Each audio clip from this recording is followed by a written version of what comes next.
Hi hello. ನಾನ್ ಚೆನ್ನಾಗಿದ್ದೀನಿ. ಅಯ್ಯೋ ನೀವೆಲ್ಲ ಚೆನ್ನಾಗಿದ್ದೀರಾ ಅಂತ ತಿಳ್ಕೊಂಡಿದ್ದೀನಿ. ಇವತ್ತಿನ ಡೈಲಿಲಿ ಆಗಲಿ ನಾನು ಚಪಾತಿ ಮತ್ತು ಕುಂಬಳಕಾಯಿ ಪಲ್ಯ ಮಾಡ್ತಾ ಇದ್ದೆ ನಮ್ಮ ಮನೆಯವ್ರಿಗೆ ಟಿಫನ್ಗೆ ಮತ್ತೆ ನನ್ನ ಮಗನಿಗೆ. ಅದನ್ನ ಡೈಲಿಲಿ ಆಗಾಗಿ ತೋರಿಸ್ತಾ ಇದೀನಿ. ಕುಂಬಳಕಾಯಿ ಸಿಹಿ ಕುಂಬಳಕಾಯಿ ಬಳಸ್ಕೊಂಡು ನಮ್ ಕಡೆ ಒರಕ್ಲು ಅಂತ ಕರಿತೀವಿ, ನಿಮ್ ಕಡೆ ಏನ್ ಕರೀತಾರ ಗೊತ್ತಿಲ್ಲ. ಸಿಹಿ ಕುಂಬಳಕಾಯಿ ಮಾಡಿ ಪಲ್ಯ ಮಾಡಿದ್ರೆ ತುಂಬಾ ಚೆನ್ನಾಗಿರುತ್ತೆ. ಚಪಾತಿಗಂತೂ ಸೂಪರ್ ಕಾಂಬಿನೇಷನ್. ನಾನು ಇವತ್ತು ಕೂಡ ನಾನು ಡ್ಯೂಟಿಗೆ ಹೋಗ್ಬೇಕಾದ್ರಿಂದ ಭಾನುವಾರ ದಿನ ಬೆಳಿಗ್ಗೆ 5 ಗಂಟೆಗೆ ಎದ್ದು ನಿತ್ಯ ಕರ್ಮಗಳೆಲ್ಲ ಮುಗಿಸಿ ಮುಖ ತೊಳೆದು ಬಸ್ ಮದರ್ಸಿ ಅಡುಗೆ ಮನೆಗೆ ಬಂದು ಅಡುಗೆ ಮನೆಯೆಲ್ಲ ಕ್ಲೀನ್ ಮಾಡಿ ರಾತ್ರಿನೇ ಮಲಗುವಾಗ ನಾನೆಲ್ಲ ಕ್ಲೀನ್ ಮಾಡಿಟ್ಟಿದ್ದೆ. ಕ್ಲೀನ್ ಮಾಡಿ ಮಲಗಿದೆ. ಬೆಳಿಗ್ಗೆ ಎದ್ದು ತರಕಾರಿಗಳಾದ ಈರುಳ್ಳಿ, ಸ್ವಲ್ಪ ಬೆಳ್ಳುಳ್ಳಿ, ಹಸಿಮೆಣಸಿನಕಾಯಿ ಬಳಸೋದೇನು ಬೇಡ ಅಂತ ಮೆಣಸು ಮತ್ತೆ ಕುಂಬಳಕಾಯಿ ಅದೆಲ್ಲ ಸಿಪ್ಪೆ ಬೀಜ ಎಲ್ಲ ಬೇರೆ ಮಾಡಿ ಅದು ಇಟ್ಕೊಂಡು ಈಗ ಒಗ್ಗರಣೆಗೆ ಇಟ್ಟಿದ್ದೀನಿ. ಒಗ್ಗರಣೆಗೆ ಸಾಸಿವೆ ಹಾಕಿ ಸ್ವಲ್ಪ ಮತ್ತೆ 2 ಒಣಮೆಣಸಿನಕಾಯಿ ಹಾಕಿ ಅದಕ್ಕೆ ಒಂದು ಸ್ವಲ್ಪ ಬೆಳ್ಳುಳ್ಳಿನ ಚೆನ್ನಾಗಿ ಜಜ್ಜಿ ಅದನ್ನು ಹಾಕಿದ್ದೀನಿ. ಅದಾದ್ಮೇಲೆ ಅದೆಲ್ಲ ಸ್ವಲ್ಪ ಹೊಂಬಣ್ಣ ಬರಗಂಟೆ ಬೆಳ್ಳುಳ್ಳಿ ಫಸ್ಟ್ ಹಾಕ್ಬೇಕಂದ್ರೆ ಈರುಳ್ಳಿ ಜೊತೆ ಬೆಳ್ಳುಳ್ಳಿ ಹಾಕ್ತೇವೆ. ಬೆಳ್ಳುಳ್ಳಿ ಬೇಗ ಬೇಯಲಿಕ್ಕಿಲ್ಲ. ಆದ್ರೆ ಫಸ್ಟ್ ನಾನು ಯಾವುದೇ ಒಗ್ಗರಣೆ ಕೊಡ್ಬೇಕಾದ್ರೆ ಫಸ್ಟ್ ನಾನು ಬೆಳ್ಳುಳ್ಳಿನ ಒಗ್ಗರಣೆಗೆ ಯೂಸ್ ಮಾಡ್ತೀನಿ. ಅಂದರೆ ಫಸ್ಟ್ ಬೆಳ್ಳುಳ್ಳಿ ಹಾಕಿ ಅದನ್ನು ಸ್ವಲ್ಪ ಹೊತ್ತು ಬಾಟಿ ಆಮೇಲೆ ಈರುಳ್ಳಿನ ಒಗ್ಗರಣೆಗೆ ಹಾಕ್ತೀನಿ. ಒಗ್ಗರಣೆಗೆಲ್ಲ ಬೆಳ್ಳುಳ್ಳಿ ಈರುಳ್ಳಿ ಎಲ್ಲ ಹಾಕಿ ಬಾಡ್ತೈತಿ. ಲೋ ಫ್ಲೇಮಲ್ಲಿಟ್ಟು ನನಗೆ ಸ್ವಲ್ಪ ಕರಿಬೇವು ಸೊಪ್ಪು ಬೇಕಿತ್ತು. ಟೆರೆಸ್ ಮೇಲೆ ಹೋಗಿ ಕರಿಬೇವು ಸೊಪ್ಪು ಕಿತ್ಕೊಬರಕ್ಕೆ ಅಂತ ಹೋಗಿದ್ದೀನಿ. ನೋಡಿ ನಮ್ಮ ಮನೇಲಿ ಟೆರೆಸ್ ಗಾರ್ಡನ್ ಅಲ್ಲಿ ಇಷ್ಟು ಯೆಲ್ಲೋ ಕಲರ್ ಒಂದು 4-5 ಹೂವು, ರೆಡ್ ಕಲರು ದಾಸವಾಳ ಒಂದು 4-5, ಮತ್ತೆ ವೈಟ್ ಕಲರ್ ಒಂದು 4-5 ಹೂವು ಎಲ್ಲ ತುಂಬಾ ಹೂಗಳು ಬಿಟ್ಟಿದ್ವು ಫೋಟೋಕ್ ಮುಚ್ಚಿಕ್ಕೆ ಅಂತೇಳಿ. ಕರಿಬೇವು ಜೊತೆ ಹೂಗಳನ್ನ ಕೂಡ ನಾನು ಲೋ ಫ್ಲೇಮಲ್ಲಿ ಇಟ್ಟೋಗಿದ್ದೆಲ್ಲ ಬರೋ ತನಕ ಈರುಳ್ಳಿ ಬಾಡ್ತಾ ಇತ್ತು. ಹೂಗಳನ್ನ ಕೂಡ ಕುತ್ಕೊಂಡಿದೆ. ಹೂವಿನ ಗಿಡಗಳಂತೂ ತುಂಬಾ ಚೆನ್ನಾಗಿದೆ. ನಾನು ಲಿಕ್ವಿಡ್ ಫರ್ಟಿಲೈಸರ್ ಬಯೋ ಇಂಜಿನ್ ಅಂತ ಹೇಳಿ ಮಾಡಿ ನಾನು ಲಿಕ್ವಿಡ್ ತರ ಕೊಡ್ತಾ ಇದ್ದೆ ಗಿಡಗಳಿಗೆ. ಅದಕ್ಕೆ ಕಡಲೆಕಾಯಿ ಹಿಂಡಿ ಅಥವಾ ಕಡಲೆ ಬೀಜದ್ದು ಅದನ್ನ ಪುಡಿ ಮಾಡಿ ಹಾಕೊಂಡು ಒಂದು ಸ್ವಲ್ಪ ಬೆಲ್ಲ, ನಾನು ವೇಸ್ಟ್ ಆಗಿರ್ತಕ್ಕಂಥ ಬೆಲ್ಲ ಯೂಸ್ ಮಾಡಬೇಕು. ಅದೇ ಸಿಹಿ ಪದಾರ್ಥಗಳಂತ ಇದನ್ನ ನಾನು ಯೂಸ್ ಮಾಡ್ಕೊಂಡೆ. ಅಂದ್ರೆ ಡ್ರೈ ಫ್ರೂಟ್ಸ್ ಆದಂತ ಇದಿಲ್ಲ ಅದನ್ನ ಇದಕ್ಕೊಂದು ಡ್ರೈ ಫ್ರೂಟ್ಸ್ ಬೆಲ್ಲ ಮತ್ತೆ ಅದನ್ನ ಸ್ವಲ್ಪ ಜೋಳದ ಎಣ್ಣೆದಿಟ್ಟು ಅದನ್ನೆಲ್ಲ ಒಂದು ಬಕೆಟಲ್ಲಿ ಹಾಕಿ ಬಯಂಜಿನ ತರ ಮಾಡ್ಕೊಂಡೆ. ಇನ್ನು ಒಗ್ಗರಣೆಗೆ ಅದನ್ನ ಈರುಳ್ಳಿ ಬರ್ತದೆಲ್ಲ ಸುಮ್ಮನೆ ಸಾಫ್ಟ್ ಸ್ವಲ್ಪ ಬೆಂದ್ಮೇಲೆ ಒಂದು ಬೌಲಲ್ಲಿ 2 ಹುಳಿ ಟೊಮೆಟೊನ ಕಟ್ ಮಾಡಿ ಇಟ್ಕೊಂಡಿದೆ. ಅದನ್ನ ಹಾಕಿ ಚೆನ್ನಾಗಿ ಅದನ್ನ ಸಾಫ್ಟ್ ಆಗೋ ತನಕ ಅದನ್ನ ತಿರುಗಿಸಿ ಬೇಯಿಸಕ್ ಬಿಡ್ಬೇಕು. ಅದನ್ನ ಒಂದು ಬಾಣಲಿಗೆ ಒಂದು ತಟ್ಟೆಯನ್ನು ಮುಚ್ಚಿ ಬೇಯಲಿಕ್ಕೆ ಬಿಟ್ಟೆ. ನಾನು ಫಸ್ಟ್ ಎದ್ದಿದ ತಕ್ಷಣ ಚಪಾತಿ ಇಟ್ಟು ನೆನೆಬೇಕು ಅಂತೇಳಿ ಅದಕ್ಕೆ ಬರೀ ಮಾಮೂಲಿ ಪ್ಲೇನ್ ಚಪಾತಿ ಮಾಡೋದು ಚೆನ್ನಾಗಿರಲ್ಲ ಅಂತೇಳಿ ಅದಕ್ಕೆ ಸ್ವಲ್ಪ ಕರಿಬೇವು ಸೊಪ್ಪು, ಸ್ವಲ್ಪ ಜೀರಿಗೆ, ಉಪ್ಪು ಎಲ್ಲ ಹಾಕಿ ನಾನು ಚಪಾತಿ ಇಟ್ಟಿದ್ದು ಸ್ವಲ್ಪ ಎಣ್ಣೆ ಹಾಕಿ ಕಲಸಿ ಸೈಡಲ್ಲಿ ಎತ್ತಿಟ್ಬಿಟ್ಟು ಆಮೇಲೆ ಕುಂಬಳಕಾಯಿದು ಹೊರಟು ಮಾಡ್ಲಿಕ್ಕೆ ಅಥವಾ ಗೊಜ್ಜು ಮಾಡ್ಲಿಕ್ಕೆ ಬಂದೆ. ಅದನ್ನೆಲ್ಲ ಕಟ್ ಮಾಡಿ ಇಟ್ಕೊಂಡು ಅದನ್ನ ಸಾಫ್ಟಾಗಿ ಟೊಮೊಟೊ ಎಲ್ಲ ಬೆಂದ್ಮೇಲೆ ಇದು ಮಾಡಿದೆ. ಬಾಯಿ ಇಂಜಿನ್ ಮಾಡ್ಲಿಕ್ಕೆ ನಾನು ಹೇಳಿದ್ನಲ್ಲ, ಏನು ಒಂದು ಅಷ್ಟು ಕಡಲೆ ಹಿಂಡಿ ಮತ್ತೆ ದ್ವಿದಳ ಧಾನ್ಯದಿಟ್ಟು ಅಂದ್ರೆ ಹುರುಳಿಕಾಳು ಇಟ್ಟು ಮತ್ತೆ ಕಡಲೆಬೇಳೆ ಇಟ್ಟು ಯಾವುದೇ ಆದ್ರೂ ಕೂಡ ಪರವಾಗಿಲ್ಲ, ದ್ವಿದಳ ಧಾನ್ಯದಿಟ್ಟು ಸ್ವಲ್ಪ ಮಣ್ಣು ಮತ್ತೆ ಬೆಲ್ಲ ಇವು 3 ಸೇರಿಸಿ ಒಂದು 7 ದಿನ ಗಂಟೆ ಅದನ್ನ ಕೊಳಿಲಿಕ್ಕೆ ಬಿಡ್ಬೇಕು. ಕೊಳಿಲಿಕ್ಕೆ ಬಿಟ್ಮೇಲೆ 1 ಲೀಟರ್ ನೀರಿಗೆ 5 ಲೀಟರ್ ನೀರು ಸೇರಿಸಿ ಎಲ್ಲ ಗಿಡಗಳಿಗೂ ಕೂಡ ಹಾಕ್ಬೇಕು. ನಾನು ಅವಾಗ 1 ತಿಂಗಳಿಗೆ 15 ದಿನಕ್ಕೆ ಒಂದ್ಸರಿ ಮಾಡಾಕ್ತೀನಿ. ಅದರಿಂದ ನನಗೆ ಟೆರೆಸ್ ಗಾರ್ಡನಲ್ಲಿ ತುಂಬ ಚೆನ್ನಾಗಿ ಎದ್ದೆಡ್ಸೋದು ಹೂವು ಬರ್ತವೆ. ಮತ್ತೆ ಹೇಳ್ಬೇಕು ಅಂದ್ರೆ ಸಿಹಿ ಕುಂಬಳಕಾಯಿ ನಾವು ಹೇಳ್ಬೇಕು ಅಂದ್ರೆ ಆ ಕಡೆ ಟೆರೆಸ್ ಗಾರ್ಡನ್ ಬಗ್ಗೆ ಮಾತಾಡ್ತಾ ಹೋಗ್ತಾ ಇದ್ವಿ. ನಾವು ಈಗ ಮಾಡ್ತಾ ಇರೋದು ಸಿಹಿ ಕುಂಬಳಕಾಯಿ ಪಲ್ಯ. ಸಿಹಿ ಕುಂಬಳಕಾಯಿ ಪೌಷ್ಟಿಕಾಂಶವಾದಂಥ ಒಂದು ತರಕಾರಿ ಆಗಿದ್ದು ಮತ್ತೆ ಇದು ನಾರಿನಂಶವನ್ನು ಜಾಸ್ತಿ ಹೊಂದಿದೆ. ಅದರಿಂದ ವಿಟಮಿನ್ ಜಾಸ್ತಿ ಹೇರಳವಾಗಿರೋದ್ರಿಂದ ತುಂಬ ಅದ್ಭುತವಾದ ತರಕಾರಿ. ಅಂದ್ರೆ ಶೀತದ ಮೈ ಇರ್ತಕ್ಕಂಥ ಕೆಲವು ಜನಗಳಿಗೆ ಕುಂಬಳಕಾಯಿ ಮತ್ತೆ ಬದನೆಕಾಯಿ ಶೀತದ ಪದಾರ್ಥ ಆಗಿರೋದ್ರಿಂದ ಕೆಲವ್ರಿಗೆ ತಿನ್ಲಿಕ್ಕೆ ಆಗಲ್ಲ. ಅವರು ಇದನ್ನ ಮಾಡ್ಕೊಳ್ಳೋದೇನು ಬೇಡ. ಆದ್ರೆ ಒಳ್ಳೆ ಪ್ರೋಟೀನ್ ಇದೆ, ತುಂಬಾ ಚೆನ್ನಾಗಿದೆ. ಅದು ಮಾಡಿದ್ರು ಕೂಡ ತುಂಬಾ ಚೆನ್ನಾಗಿರುತ್ತೆ. ಮತ್ತೆ ಟೊಮೊಟೊ ಎಲ್ಲ ಸಾಫ್ಟಾದಾಗ ಕಾಯಿ ತುರಿನ ಲಾಸ್ಟಲ್ಲಿ ಹಾಕಿದ್ರೆ ಏನಾಗುತ್ತೆ, ಎಲ್ಲ ಸ್ಮೆಲ್ ಬಂದು ಕುಂಬಳಕಾಯಿ ಗೊಜ್ಜು ಬೇಗ ಕೆಟ್ಟೋಗುತ್ತೆ. ಅದಕ್ಕೋಸ್ಕರ ಈಗ ಟೊಮೊಟೊ ಉರಿಬೇಕಾಗುತ್ತೆ, ಒಂದ್ ಸ್ವಲ್ಪ ಕಾಯಿ ತುರಿನ ಹಾಕಿದೆ. ಅದಕ್ಕೆ ಕಾಯಿ ತುರಿ ಹಾಕಿದ್ನ ಸ್ವಲ್ಪ ಬಾಡಿಸಿ ಅದನ್ನ ಇದು ಮಾಡಿದೆ. ಮಧ್ಯಾಹ್ನಕ್ಕೂ ಕೂಡ ಯೂಸ್ ಮಾಡ್ಬೋದು, ಮತ್ತೆ ಸಂಜೆಗೂ ಕೂಡ ಅದನ್ನ ಉಳಿದಿದ್ರೆ ತಿನ್ಬೋದು, ಏನಾಗ್ಲಿಕ್ಕಿಲ್ಲ, ಕೊಂಟು ಹೋಗ್ತಿಲ್ಲ.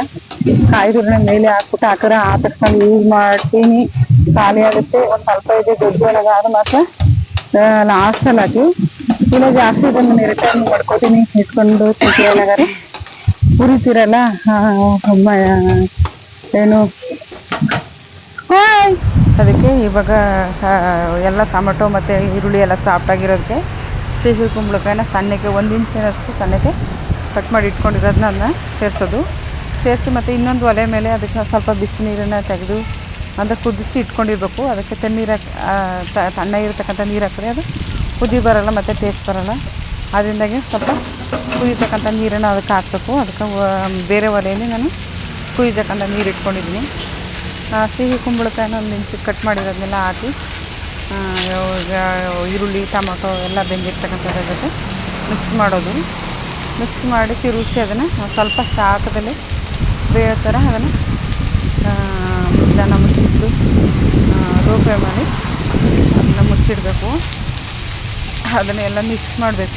ಈರುಳ್ಳಿ, ಎಣ್ಣೆ, ಟೊಮೊಟೊ ಎಲ್ಲ ಕೂಡ ಮಿಕ್ಸ್ ಆಗೋ ಥರ ಮಿಕ್ಸ್ ಮಾಡಿ ಅದನ್ನು ತಿರುಗಿಸಿ ಆಮೇಲೆ ಕೆಳಗೆ ಮಾಡೋದು. ಇಲ್ಲಾಂದರೆ ಈರುಳ್ಳಿ ಕೆಳಗಡೆ ಇರೋದ್ರಿಂದ ಈರುಳ್ಳಿ ಮತ್ತು ಟೊಮೊಟೊ ಕೆಳಗಡೆ ಇರತಕ್ಕಂಥ ಪದಾರ್ಥಗಳು ಒತ್ಕೊಬಿಡ್ತವೆ. ಅದರಿಂದ ಅದನ್ನೆಲ್ಲ ಮಿಕ್ಸ್ ಮಾಡಿ ಪ್ರತಿಯೊಂದನ್ನು ಇದು ಮಾಡಬೇಕು. ಸಿಹಿ ಕುಂಬಳಕಾಯಿದು ತುಂಬ ಹಣ್ಣಾಗಿರೋದು ತಗೊಂಡ್ರೆ ಏನು ಕುಂಬಳಕಾಯಿನ ಹಿಂದೆ ಮುಂದೆ ಮಿಕ್ಸ್ ಮಾಡಿ ಅದನ್ನ ಶಾಖದೆಲ್ಲ ಒಂದು 10 ನಿಮಿಷ ಬೇಯಿಸಿಬಿಡಬೇಕು. ಮತ್ತು ಅದಕ್ಕೆ ಹಾಕಿರ್ತಕ್ಕಂಥ ಬಿಸಿ ನೀರನ್ನ ಸೇರಿಸಿ ಉಪ್ಪು, ಖಾರದ ಪುಡಿ, ನಮ್ಮಲ್ಲಿ ಖಾರದ ಪುಡಿ ಮತ್ತು ನಾವು ವರ್ಷಕ್ಕೊಂದ್ಸರಿ ಅಥವಾ 6 ತಿಂಗಳಿಗೂ 3 ತಿಂಗಳಿಗೂ ಮನೆಗೆ ಅಂತೇಳಿ ಖಾರದ ಪುಡಿ ಅಂತ ಮಾಡಿಸಿಟ್ಕೋತೀವಿ.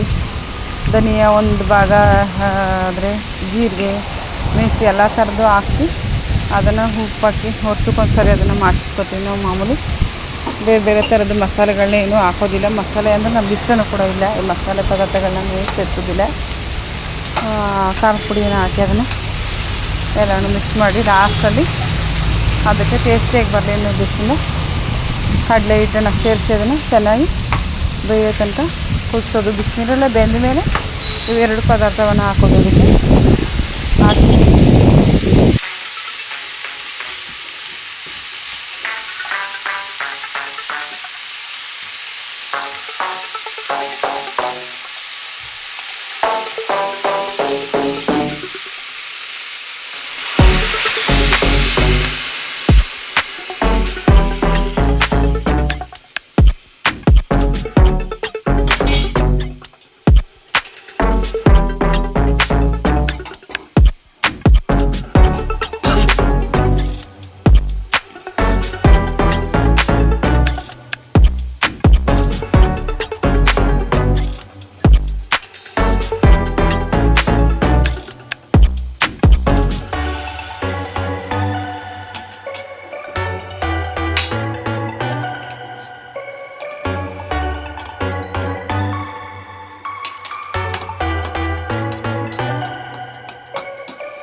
ಚಪಾತಿಗಳನ್ನೆಲ್ಲ ಒಂದು 8 ಚಪಾತಿ ಒತ್ತಿ ಬೇಯಿಸಿಟ್ಟಿದ್ದಾಗಿತ್ತು. 6 ಕಾಲೇನೋ ಟೈಮ್ ಆಗಿಬಿಟ್ಟಿತ್ತು. ಇನ್ನು ಬರೀ ಕಾಲು ಗಂಟೆಲೇ ಇತ್ತು. ಕುಂಬಳಕಾಯಿ ಇದೆಲ್ಲ ಬೇಯ್ತದೆ ಇಲ್ಗೊಳೋದಿದ್ದಿತ್ತು. ಅಂದರೆ ಕುಂಬಳಕಾಯಿನಾಗೆ ಅದರಿಂದ ಫುಲ್ಲು ವೆರೈಟಿ ಅಡುಗೆಗಳನ್ನ ಮಾಡ್ಬೋದು. ಕುಂಬಳಕಾಯಿ ತಾಳ್ದ ಅಂದರೆ ಅಲಸಂದೆ ಕುಂಬಳಕಾಯಿನ 2 ಹಾಕಿ ಬೇಯಿಸಿ ಅದನ್ನು ನೀರು ಬೇರೆ ಸಪ್ರೇಟ್ ಮಾಡಿ ಸಾಂಬಾರು ಮಾಡಿಕೊಂಡು ಬೇಯ್ದಿರ್ತಕ್ಕಂಥ ಕುಂಬಳಕಾಯಿನ ಒಗ್ಗರಣೆಗೆ ಹಾಕಿ ಅದನ್ನು ಮಾಡಿದ್ರೆ ತಾಳ್ದ ಅಂತಾಗುತ್ತೆ. ಮತ್ತು ನಮ್ಮ ಮನೇಲಿ ಕುಂಬಳಕಾಯಿನ ಆವಾಗ ಏನು ಮಾಡ್ತಿದ್ರು ಅಂದರೆ ಅಪ್ಪ ಆಲೆ ಮನೆಗೆ ಹೋಗ್ತಾ ಇರಬೇಕಾದ್ರೆ ಒಂದು ದೊಡ್ಡದಾಗಿರ್ತಕ್ಕಂಥ ಕುಂಬಳಕಾಯಿನ ತೆಗೆದ್ಬಿಟ್ಟು ಒಳಗಡೆ ಸಿಪ್ಪನೆ ಒಂದು ಸಣ್ಣದಾಗಿ ಒಂದೇ ಒಂದು ಹೋಲ್ ಮಾಡಿ ಅದರಿಂದ ಮಧ್ಯೆ ಇರ್ತಕ್ಕಂಥ ಬೀಜ ಎಲ್ಲನೂ ಕೆರೆದು ತೆಗೆದ್ಬಿಟ್ಟು ಅದನ್ನು ಉಂಡೆ ಕುಂಬಳಕಾಯಿನೇ ಅದನ್ನು ಸಣ್ಣದು ಹೋಲ್ ಮಾಡಿರಲ್ಲ ಅದನ್ನು ಮುಚ್ಚಿಬಿಟ್ಟು ಪಾಕದೊಳಗಡೆ ಇಟ್ಬಿಟ್ಟು ಬೇಯಿಸ್ಕೊಬರೋದು. ಏನು ಸಖತ್ತಾಗಿತ್ತು ಟೇಸ್ಟು ಅಂತಂದರೆ ತುಂಬ ನನಗಂತೂ ಮರೆಯೋಕ್ಕೆ ಆಗೋಲ್ಲ. ಅಪ್ಪ ಅವಾಗ ಆ ರೀತಿ ಕುಂಬಳಕಾಯಿ ನಮ್ಮ ಹೊಲದಲ್ಲೇ ಅಂದರೆ ರಾಸಾಯನಿಕ ಗೊಬ್ಬರಗಳೇನು ಬಳಸ್ತಾನೆ ಮೆಣಸಿಕಾಯಿ ಹೊಲದಲ್ಲಿ ಮೆಣಸಿ ಕಾಯಿ ಹಾಕಿ ಹೀರೆಕಾಯಿ ತರಕಾರಿಗಳು ಕುಂಬಳಕಾಯಿ ಎಲ್ಲ ನಮ್ಮ ಮನೆಗಳಲ್ಲಿ ನಾವು ಬೆಳೀತಾ ಇದ್ವಿ. ಆವಾಗ ಅದನ್ನು ಅದ್ರ ಜೊತೆ ಒಳಗಡೆ ಹಾಕಿಟ್ಟು ಬೇಯಿಸ್ಕೊತಾ ಇರೋದು ಅಪ್ಪ. ತುಂಬ ಚೆನ್ನಾಗಿರೋದು. ವಾವ್, ತುಂಬಾ ಸಖತ್ತಾಗಿರ್ತಿತ್ತು. ಎಲ್ಲ ಕುಂಬಳದ ಹಣ್ಣೆಲ್ಲ ತುಂಬ ಚೆನ್ನಾಗಿ ಬೆಂದು ತುಂಬಾ ಟೇಸ್ಟಿಯಾಗಿರ್ತಿತ್ತು. ನೋಡಿ ಈಗ ಅದಕ್ಕೆ ನೀರು ಹಾಕಿದ್ವಲ್ಲ ಅದು ಕುದೀತಾ ಇದೆ. ಕುಂಬಳಕಾಯಿ ಕೂಡ ಸಿಹಿ ಕುಂಬಳಕಾಯಿ ಕೂಡ ತುಂಬ ಸಾಫ್ಟಾಗಿ ಬೆಂದಿದೆ. ಅದನ್ನೆಲ್ಲ ಕೈಲಿ ಹಿಂಗೆ ಸ್ಮ್ಯಾಶ್ ಮಾಡಿದ್ರೆ ಸ್ಮ್ಯಾಶಾಗಿ ಹೋಗುತ್ತೆ. ಅದರಿಂದ ಅದನ್ನು ಒಂದು ತಕ್ಕಮಟ್ಟಿಗೆ ಇದು ಮಾಡಿ ಇವಾಗ ಖಾರದ ಅದು ಲಾಸ್ಟಲ್ಲಿ ಯಾವುದೇ ಕುಂಬಳಕಾಯಿನ ಇದು ಮಾಡೋದು ಚೆನ್ನಾಗಿ ಬೆಂದಾದಮೇಲೆ ಹಾಕಿರ್ತಕ್ಕಂಥ ಬಿಸಿನೀರಿನೊಳಗೆ ಚೆನ್ನಾಗಿ ಬೆಂದಿದೆ. ಇವಾಗ ಅದಕ್ಕೆ ಖಾರದ ಪುಡಿ ಮತ್ತು ಹುರ್ಗಡ್ಲೆ ಹಿಟ್ಟನ್ನು ಸೇರಿಸ್ಕೋಬೇಕು. ಸಿಹಿ ಗುಂಬಳ ಆಗಿರೋದ್ರಿಂದ ಅದಕ್ಕೆ ಒಂದು ಸ್ವಲ್ಪ ಖಾರ ಮುಂದಾಗಿ ಹಾಕಬೇಕು. ಅಂದರೆ ಮನೇಲಿ ಮಾಡಿರ್ತಕ್ಕಂಥ ಸಾಂಬಾರು ಪೌಡ್ರನ್ನ ಒಂದು ಸ್ವಲ್ಪ ಜಾಸ್ತಿನೇ ಹಾಕಬೇಕು. ಯಾಕಂದರೆ ಅದು ಸಿಹಿ ಆಗುತ್ತೆ ಕುಂಬಳಕಾಯಿ ಆಗಿರೋದ್ರಿಂದ. ಒಂದು ಯೆಲ್ಲೋ ಕಲರ್ ಇದು ತುಂಬ ಸಿಪ್ಪೆ ಎಲ್ಲ ಇದಾಗಿರೋದ್ರಿಂದ ಸ್ವೀಟ್ ಇರ್ತದೆ ಜಾಸ್ತಿ. ಅದನ್ನು ಸ್ವಲ್ಪ ಒಂದು ಕೈ ಮುಂದಾಗಿ ಖಾರ ಹಾಕಿ ಅದನ್ನೆಲ್ಲ ಚೆನ್ನಾಗಿ ತಿರುಗ್ಕೋಬೇಕು. ತಿರುಗಿ ಮಡಿಗೆ ಮಾಡಬೇಕು. ಅಂದರೆ ಇದು ಇವಾಗ ನಾವು ಜಾಸ್ತಿ ಅದನ್ನು ಬಿಡಬಾರ್ದು. ಯಾಕಂದರೆ ಅಂದರೆ ಸಾಂಬಾರು ಪೌಡರ್ ಹಾಕಿರೋದ್ರಿಂದ ಮತ್ತು ಕಡಲೆ ಹಿಟ್ಟು ಅದಕ್ಕೆ ಹಾಕೋದ್ರಿಂದ ಏನಾಗುತ್ತೆ ಕುದೀತಾ ಅದು ಗಟ್ಟಿಯಾಗುತ್ತೆ, ತಳ ಹಿಡಿದ್ಬಿಡುತ್ತೆ. ಅದಕ್ಕೋಸ್ಕರ ಅದನ್ನು ಎಲ್ಲನೂ ಕೆಳಗೆ ಮಡಿಗೆ ಮಾಡಿ ಅದನ್ನು ನೀರಲ್ಲಿ ಚೆನ್ನಾಗಿ ಬೇಯಿಸಬೇಕು. ಬೆಂದಿರ್ತಕ್ಕಂಥ ಈ ಕುಂಬಳಕಾಯಿ ತುಂಬ ಚೆನ್ನಾಗಿರ್ತದೆ. ಇದು ಮಾಡಿ ನೋಡಿ, ನಾನು ಹೊಸಬಳಾಗಿ ಇದ್ಕೊಂಡು ಇವಾಗ ಚಾನಲ್ಗಳನ್ನ ಸ್ಟಾರ್ಟ್ ಮಾಡಿದ್ದೀನಿ. ದಯಮಾಡಿ ನೋಡಿದವರೆಲ್ಲ ಕೂಡ ಸಬ್ಸ್ಕ್ರೈಬ್ ಮಾಡಿ. ಮತ್ತು ಈ ಹಳ್ಳಿ ಪ್ರತಿಭೆನ ಪ್ರೋತ್ಸಾಹಿಸಬೇಕು ಅಂತ ಈ ಮೂಲಕ ನಾನು ಕೇಳ್ಕೊತೀನಿ. ಇವಾಗ ಒಂದು 5-6 ತಿಂಗಳಾಯಿತು ಯೂಟ್ಯೂಬ್ ಮಾಡಿ. ಏನೋ ಮಾಡಬೇಕು ಅನ್ನೋ ಪ್ರತಿಭೆ ಇರೋದ್ರಿಂದ ತುಂಬ ಇದಾಗಿ ಬಂದಿದ್ದೀನಿ. ವಿಡಿಯೋನ ನೋಡಿ ಎಲ್ಲೂ ಮಧ್ಯೆ ಸ್ಕಿಪ್ ಮಾಡ್ದೇನೆ ಫುಲ್ ವಿಡಿಯೋ ನೋಡಿ ಮತ್ತು ಸಬ್ಸ್ಕ್ರೈಬ್ ಮಾಡಿ, ಒಂದು ಲೈಕ್ ಮಾಡಿ. ನಿಮ್ಮೆಲ್ಲರ ಆಶೀರ್ವಾದ ಆರೈಕೆ ಮತ್ತು ನನ್ನ ಮೇಲೆ ಇರಲಿ ಅಂತ ಈ ಮೂಲಕ ನಾನು ಕೇಳ್ಕೊತೀನಿ. ಏನೇ ಇದ್ದರೂ ಕೂಡ ಇಷ್ಟು ಇದು ಮಾಡಿದ್ರೆ ಇದನ್ನೆಲ್ಲ ಊಟ ಮಾಡಿ ಎಲ್ಲ ತಿರ್ಸೋ ಟೈಮ್ ಆಯಿತು. ಟೈಮ್ 10 ನಿಮಿಷ ಇರೋದು. ಅಷ್ಟರೊಳಗೆ ಅದನ್ನು ಊಟ ಮಾಡಿ ಬಾಕ್ಸ್ಗೆ ಹಾಕಿ ಮತ್ತು ಅದನ್ನು ಬೇಯಿಸಿ ಇನ್ನೊಂದು 4 ಚಪಾತಿ ಒತ್ತೋದಿತ್ತು. ಚಪಾತಿ ಒತ್ತಿ ಅದನ್ನು ಬಾಕ್ಸ್ಗೆ ಹಾಕಬೇಕಿತ್ತು. ಬೇಗ ಫಾಸ್ಟಾಗಿ ಮಾಡ್ಕೋಬೇಕಾಗಿದೆ. ಟೈಮ್ ಆಯಿತು. ಅಯ್ಯೋ ಅದೇ ಟೆನ್ಷನ್. ಬೆಳಗ್ಗೆ ಟೈಮ್ ಆಯಿತು ಅಂದರೆ ಟೈಮೇ ಸಾಲಕ್ಕಾಗಿಲ್ಲ. ಟೈಮ್ ಆಯಿತು, ತಿಂಡಿ ಆಗಿಲ್ಲ, ಇನ್ನು ಆಗೋ 5 ನಿಮಿಷ ಲೇಟ್ ಆಗುತ್ತೇನೋ, ಇನ್ನೊಂದು 4 ಚಪಾತಿ ಬೇಯಿಸ್ಬೇಕಿತ್ತು. ತುಂಬ ಹಿಂಸೆ ಅನಿಸ್ತದೆ ಬೆಳಗ್ಗೆ ಟೈಮು. ನಮಗೆ 12 ಅವರ್ ಡ್ಯೂಟಿ. ಅದರಿಂದ ಬೆಳಗ್ಗೆ 7 ಗಂಟೆವರೆಗೆ ಸಾಯಂಕಾಲ 7 ಗಂಟೆಗೆ ಮನೆಗೆ ಬರೋದು. ವಿಧಿ ಇಲ್ಲ. ಈ ಸಿಟಿ ಜೀವನದಲ್ಲಿ ಕೆಲಸ ಮಾಡಲಿಲ್ಲ ಅಂತಂದರೆ ಏನು ಕೂಡ ಆಗೋದಿಲ್ಲ. ಒಬ್ಬರು ದುಡ್ತಂದರೆ ಏನೇನಕ್ಕೂ ಶಾರ್ಟೇಜ್ ಆಗೋಲ್ಲ. ಕೊಡೋದೊಂದು 10-15 ಸಾವಿರ ರೂಪಾಯಿ ಸಂಬಳನ ಅದರಲ್ಲಿ ಎಲ್ಲ ಕೆಲಸನ ಎಲ್ಲರೂ ಮಾಡಿಕೊಂಡು ಎಲ್ಲ ಮಾಡೋ ಗಂಟ ಸಾಕಾಗುತ್ತೆ. ನಮ್ಗೊಂದು ಸ್ವಲ್ಪ ಸಾಲ ಇದೆ. ಸಾಲ ಇರೋದ್ರಿಂದ ನಾನು ದುಡಿಲೇಬೇಕು. ದುಡಿಲೇಬೇಕು, ಅನಿವಾರ್ಯ ಅಂತಲ್ಲ, ದುಡಿಲೇಬೇಕು ಅಷ್ಟೇ.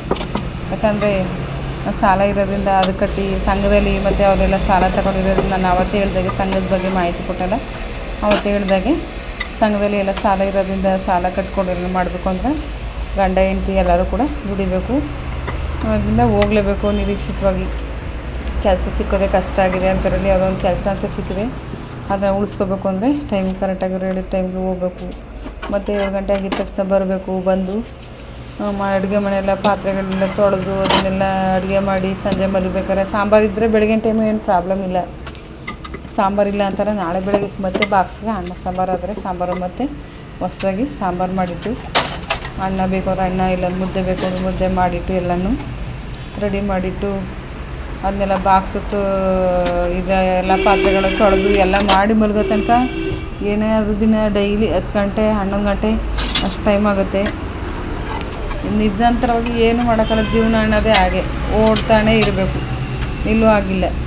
ಅದೇ ಥರ ಎಲ್ಲ ಚಪಾತಿಗಳನ್ನ ಬೇಯಿಸಿ ಅವ್ನಿಗೆ 4 ಅವ್ನಿಗೆ ಚಪಾತಿ ಹಿಟ್ಟನ್ನು ಎತ್ತಿಟ್ರೆ ಏನು ಮಾಡಲ್ಲ ಬೇಯಿಸಿಟ್ಕೊಳ್ಳ. ಅದರಿಂದ ನಾನು 4 ಚಪಾತಿನ ಒತ್ತಿ ಬೇಯಿಸಿಟ್ಟು ಪಲ್ಯನೆಲ್ಲ ಹಾಕಿದ್ದೆ. ಇನ್ನೂ ಒಂದು 4 ಚಪಾತಿ ಆಗೋಷ್ಟು ಚಪಾತಿ ಇಟ್ಟಿತ್ತು. ಅದೀಗ ನಾನು ಏನು ಮಾಡಿದೆ, ಒಂದು ಬಾಕ್ಸ್ಗೆ ಹಾಕಿ ಫ್ರಿಜ್ಜಲ್ಲಿ ಎತ್ತಿಟ್ಟೆ.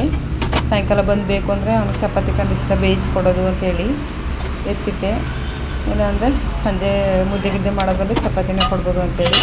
ಇನ್ನು ಉಳಿದಿರ್ತಕ್ಕಂಥ 8 ಚಪಾತಿನೂ ನಮ್ಮ ಮನೆಯವರು 4 ಹಾಕಿ ಅವನು 4 ಎತ್ತಿಟ್ಟು ಪಲ್ಯ ಅದನ್ನೆಲ್ಲ ಅವ್ರಿಗೂ ಕೂಡ ಬಾಕ್ಸ್ಗೆ ಹಾಕಿ ಎಲ್ಲ ತುಂಬಿ ಬ್ಯಾಗ್ ಹಾಕ್ಕೊಂಡು ಅವ್ರು ಆಲ್ರೆಡಿ 6 ಗಂಟೆಗೆ ಹೊರಟೋಗಿರೋ. 6 ಗಂಟೆ ಇದರಿಂದ 6 ಗಂಟೆಯಿಂದ 6ರಿಂದ 2 ಶಿಫ್ಟ್ ಆಗಿದ್ದರಿಂದ ಆದರೆ ನನಗೆ ಬೆಳಗ್ಗೆ ಮಾಮೂಲಿ ಡ್ಯೂಟಿ ಆದ್ರಿಂದ ಜನರಲ್ ಆದ್ದರಿಂದ ನನಗೆ 7ರಿಂದ 7 ಆದ್ರಿಂದ ನಾನು ಇವಾಗೆಲ್ಲನೂ ತಗೊಂಡು ಅವ್ರದ್ದು ಕೂಡ ಊಟ ತಿಂಡಿ ಎಲ್ಲ ತಗೊಂಡು ಅವ್ರಿಗೂ ಕೊಟ್ಬಿಟ್ಟು ನನ್ನ ಡ್ಯೂಟಿಗೆ ಹೋಗ್ಬೇಕು. ಅದರಿಂದ ಎಲ್ಲನೂ ಬಾಕ್ಸು ಚೇಂಜ್ ಮಾಡಿಕೊಂಡೆ. ದಯಮಾಡಿ ನನ್ನ ಚಾನಲ್ನ ಸಬ್ಸ್ಕ್ರೈಬ್ ಮಾಡಿ. ಅಂದರೆ ಈಗ ಬಿಡುವಿಲ್ಲದೆ ಹೋದರೂ ಕೂಡ ಪರವಾಗಿಲ್ಲ, ಹೆಂಗಾರು ಮಾಡಿ ಒಂದು ಸಕ್ಸಸ್ಫುಲ್ ಜೀವನ ಕಂಡುಕೋಬೇಕು ಅನ್ನೋ ಉದ್ದೇಶದಿಂದ ಕಷ್ಟಪಟ್ಟು ಹಗಲು ರಾತ್ರಿ ದುಡಿತಾ ಜೊತೆಲಿ ಇದು ಒಂದು ಚಿಕ್ಕದು ಪುಟ್ಟದು ಚಾನಲ್ ಅಂತ ಮಾಡ್ಕೊಂಡಿದ್ದೀನಿ.